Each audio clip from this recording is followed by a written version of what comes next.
नाराज करके देखते हैं यह नाराज होने पर कैसी लगती है। और भगवान जाते हैं रुक्मिणी की महल में, गुमसुम होकर चुपचाप बैठ जाते हैं, थोड़ा चिंतित जैसे। रुक्मिणी जी पंखा लेकर आती हैं और पंखा करते हुए पूछती हैं, प्रभु क्या चिंता है, आज आप इतने गुमसुम क्यों बैठे हैं, क्या बात है। तो भगवान एकदम रुक्मिणी जी की तरफ चौंक कर देखते हुए कहते हैं, रुक्मिणी ये बताओ तुमने हमसे विवाह क्यों किया, तुम्हारी हमारी जोड़ी तो कुछ मिलती नहीं, हम कहाँ ग्वाले गैया चराने वाले, तुम राजघराने की, तुमने हम में ऐसा क्या देखा जो हमसे ही विवाह किया।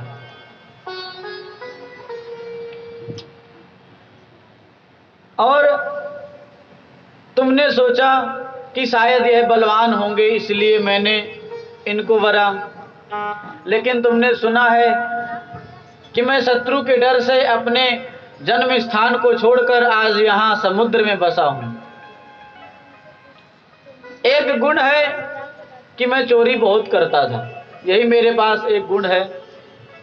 बल भी नहीं है क्योंकि मैं रण छोड़कर भागा हूं।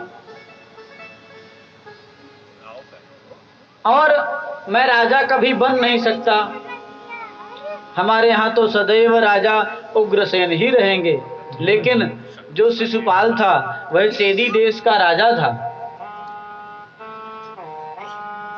तुम्हारे माता पिता ने ही उसे पसंद किया था, सब लोगों ने, लेकिन तुम ही मुझसे जिद करके यहाँ चली आई। भगवान बार बार तिरछी निगाह से देखते जा रहे हैं, गुस्सा आ रहा है कि नहीं, और बोलते जा रहे हैं। रुक्मिणी जी सब सुन रहे हैं और पंखा हिलाती जा रही हैं। कह रहे हैं, प्रभु ऐसी क्या बात हो गई, शायद मुझसे कोई गलती हो गई हो, आज आप इतने नाराज से क्यों हैं।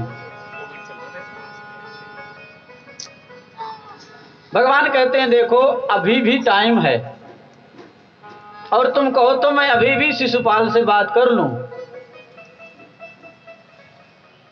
क्योंकि ना मेरे पास कुल का पता है, ना मेरे पास कोई गुण है, ना मेरे पास अपना घर परिवार है। हमारे माता पिता को तो पता ही नहीं कि हमको जन्म किसने दिया है,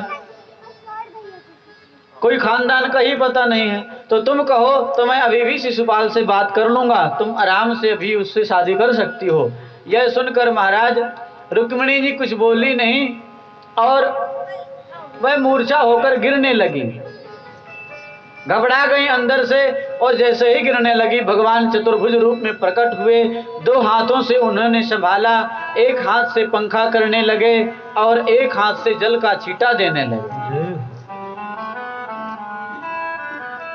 होश आया तो ठहाका मारकर हंसने लगे। कहते हैं, देवी इतने दिन विवाह के हो गए, तुम 10-10 पुत्रों की माता हो, और मैंने छोटा सा हास परिहास मजाक क्या कर दिया, तुम तो बेहोश ही हो गई, इतनी चिंतित हो गई। अरे व्यक्ति थका हारा कहीं से दिन भर में आता है और शाम को अपने पत्नी से 2-4 मीठी मीठी बातें कर लेता है तो उसका जीवन सुखमय हो जाता है, दिन भर की उसकी थकी दूर हो जाती है। यही तो गृहस्थ धर्म है। और मैंने छोटा सा मजाक क्या किया, तुम तो इतनी परेशान हो गई। रुक्मिणी जी कहती हैं, प्रभु आपने जो भी कहा है बिल्कुल सत्य है, इसमें आपने कुछ गलत नहीं कहा। आपने कहा मुझमें कोई गुण नहीं है, ये बात आपकी बिल्कुल सत्य है, क्योंकि सत्व रज तम इन 3 गुणों से ही संसार बनता है, और आप संसार से परे हैं, आप त्रिगुणातीत हैं, आप तो इन गुणों से परे हैं, आपको ये गुण प्रभावित कर ही नहीं सकते। ये बात बिल्कुल सत्य है।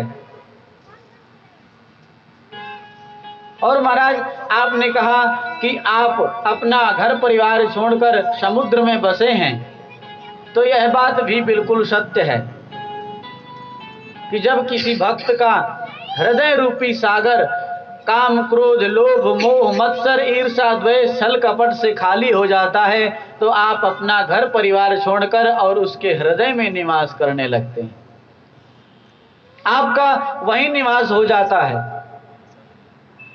यह भी बात आपकी बिल्कुल सत्य है।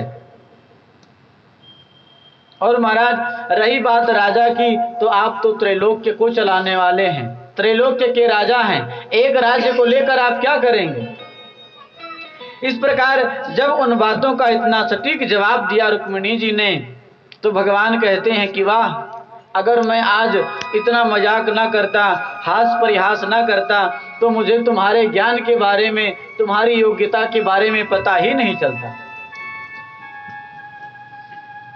तो सुखदेव जी कहते हैं, परीक्षित, इसी प्रकार से भगवान अपने परिवार के साथ खुशहाल रहते हैं और प्रसन्न रहते हैं।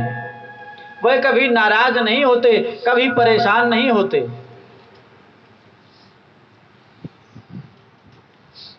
अब महाराज जैसे जैसे भगवान के विवाह हुए, उनके पुत्र पौत्र आदि भी हुए। उनके प्रथम पुत्र हुए अनिरुद्ध, और अनिरुद्ध के पुत्र हुए प्रद्युम्न हुए, और प्रद्युम्न के पुत्र अनिरुद्ध हुए। अनिरुद्ध के 2 विवाह हुए। प्रथम विवाह भगवान के जो भाई थे रुक्मी, जिनका कल झगड़ा हुआ था भगवान के साथ, वह रुक्मी, उनकी नातिन के साथ हुआ। बारात लेकर गए और बारात में महाराज प्रोग्राम चल रहा है, तो रुक्मी का मन हुआ कि चलो थोड़ा सा पासे फेंकते हैं, जुआ आदि खेल लेते हैं, राजा महाराजाओं का तो ये काम है।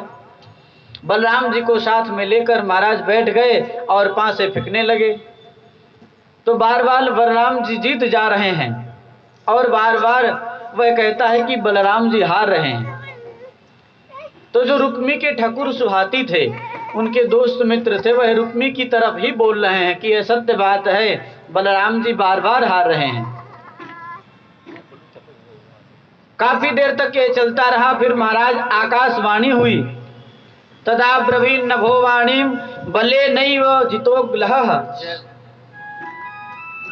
आकाशवाणी कहती है कि बलराम जी की जीत हुई, यह बात सत्य है, इसमें संशय नहीं है। यह सुनकर महाराज बलदाऊ भैया तो प्रसन्न हो गए और कहते हैं, तुमने सुना, आकाशवाणी कभी मिथ्या नहीं होती, हमारी जीत हुई है। आकाशवाणी जब हुई तो महाराज रुक्मी कहने लगा, तुम गंवार ग्वाले हो, ये राजा महाराजाओं का खेल है, तुमको क्या पता इसके बारे में?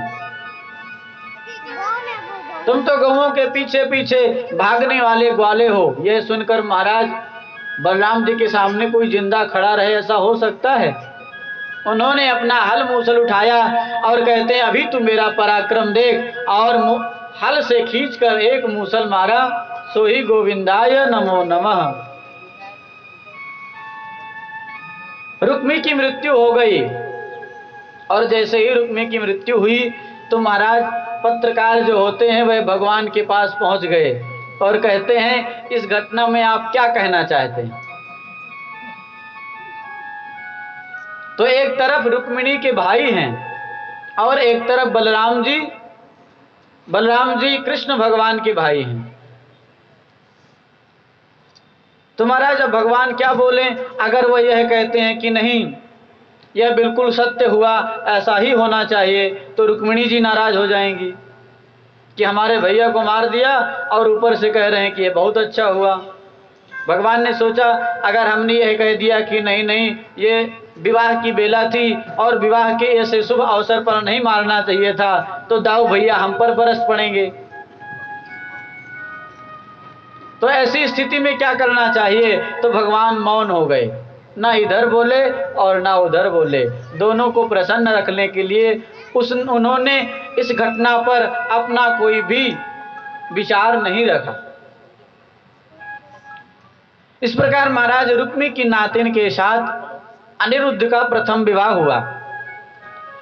दूसरा विवाह बाणासुर की पुत्री उषा के साथ हुआ। बाणासुर की पुत्री एक दिन सो रही थी और सोते सोते ही अनिरुद्ध जी के साथ उसने स्वप्न में ही गंधर्व रीति से विवाह रचा लिया। और वह उस दिन से चिंतित रहने लगी अनिरुद्ध जी को पाने के लिए। बाणासुर के मंत्री की पुत्री है जिसका नाम है चित्रलेखा। वह बहुत ही सुंदर चित्रकार है।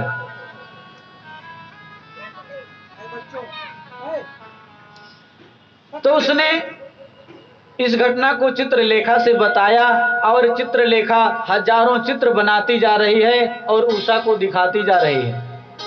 फिर अचानक से उसने अनिरुद्ध जी का चित्र बनाया और कहती हैं कि इसी से मेरा गंधर्व रीति से मैंने सपने में विवाह किया है और मुझे यही चाहिए। चित्रलेखा मायावी थी और उसने आकाश मार्ग से उड़ते हुए सोते हुए अनिरुद्ध जी को द्वारिकाधीश से उठाकर महाराज उषा के पास छोड़ दिया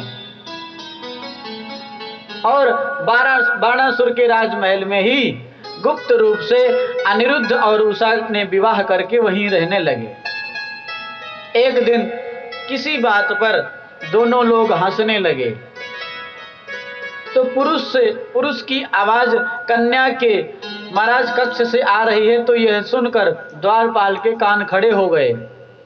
कन्या कुल दूषणम, अंदर पुरुष प्रवेश वर्जित है लेकिन अंदर से तो पुरुष के हंसने की आवाज आ रही है। उन्होंने राजा को खबर की तो महाराज अनिरुद्ध जी को पकड़कर बाणासुर ने उन्हें बंदी गृह में बंद कर दिया। इधर नारद जी ने बताया, द्वारिकाधीश पहुंचे और पूछते हैं प्रभु आपके घर परिवार में सब कुशल तो चल रहा है? भगवान ने कहा और तो सब ठीक है लेकिन कुछ दिनों से हमारे अनिरुद्ध नहीं दिखाई दे रहे। नारद जी ने बताया कि वह तो बाणासुर की जेल की हवा खा रहे हैं। यह सुनकर महाराज भगवान चिंतित हुए और नारायणी सेना के साथ चल दिए। तो बाणासुर जो था वह भगवान भोलेनाथ का अत्यंत प्रिय भक्त था और उन्होंने एक ध्वजा बाणासुर को दे रखी थी कि जिस दिन यह ध्वजा टूट जाएगी उस दिन तुम्हें कोई बहुत संकट सामने आ जाएगा तुम्हारे। तो आज जैसे ही नारायणी सेना लेकर भगवान प्रस्थान किए तभी वह ध्वजा टूट गई और टूटी हुई ध्वजा को देखकर बाणासुर भगवान भोलेनाथ की शरण में पहुंचते हैं। कहते हैं प्रभु मेरी रक्षा करो, मुझ पर कोई संकट आने वाला है। भोलेनाथ ने वचन दिया कि तुम अंदर विश्राम करो, हम द्वार पर ही रहकर तुम्हारी रक्षा करेंगे। अंदर भेज दिया महाराज बाणासुर को और बाहर ही खड़े होकर भोले बाबा बाणासुर के राजमहल की सुरक्षा करने लगे। द्वारिकाधीश भगवान वहां पर पधारते हैं। जैसे ही भोलेनाथ को देखा तो कहा बाबा राम राम, आप यहां कैसे? तो कहते हैं आज हम अपने भक्त की सुरक्षा में हैं। भोलेनाथ ने पूछा आप यहां कैसे? तो भगवान कहते हैं कि बाणासुर ने हमारे पुत्र को बंदी बना लिया है तो हम इसे दंड देकर उसे लेने आए हैं और आप यहां से हट जाइए, हम उससे युद्ध करेंगे। भगवान भोलेनाथ ने कहा कि हम भी अपने चेले के साथ विश्वासघात नहीं कर सकते, हमने उसकी सुरक्षा का वचन दिया है तो हम अवश्य ही उसकी सुरक्षा करेंगे। भगवान ने कहा फिर तो युद्ध होगा। बोले तो फिर युद्ध होना ही है और महाराज दोनों में युद्ध प्रारंभ हो गया।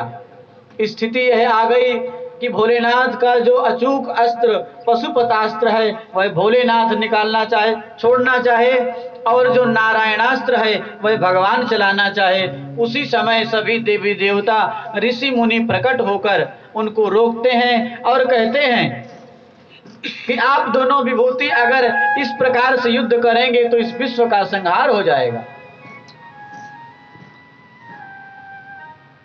तो महाराज उन्होंने अपने इन अस्त्रों को रोका और फिर माहेश्वर ज्वर और वैष्णव ज्वर छोड़ते हैं।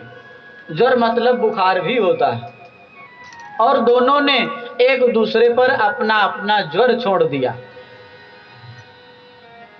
वैष्णव ज्वर ने महाराज भोले बाबा को परास्त कर दिया और भोले बाबा को जम्हाई लेने वाला अस्त्र कृष्ण भगवान ने छोड़ दिया, तो शंकर भगवान चुटकी बजाने में ही बिजी हो गए और इधर भगवान अंदर जाकर बाणासुर के 1000 जो हाथ थे उन सबको काट दिया और 4 हाथ वाला बना दिया।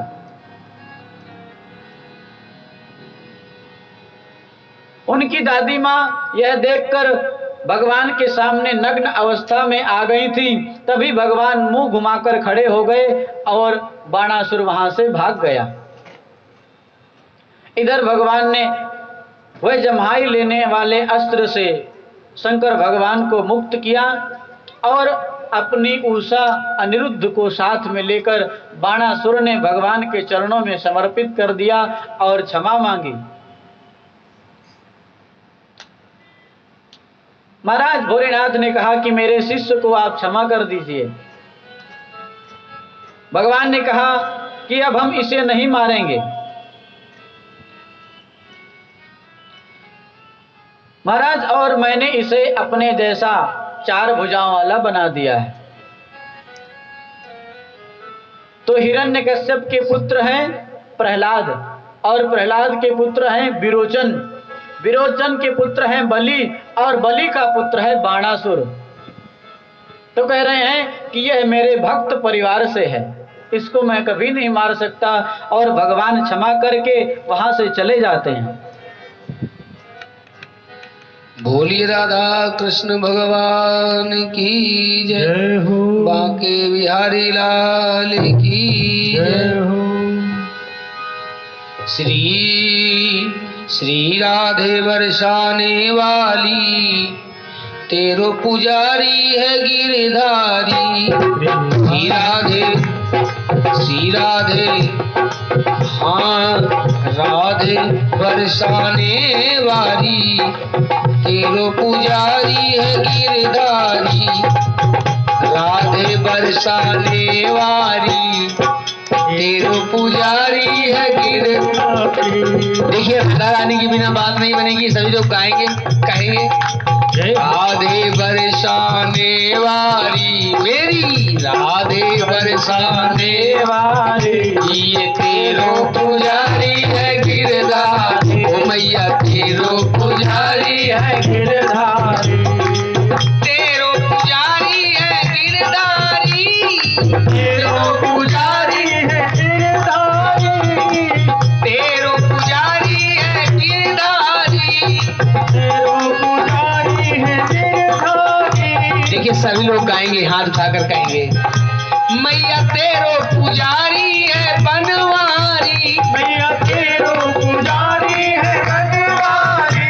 रे राधे मेरी राधे, ओ राधे बरसाने वाली, तेरो पुजारी है गिरधारी। राधे बरसाने वाली, तेरो पुजारी है गिरधारी।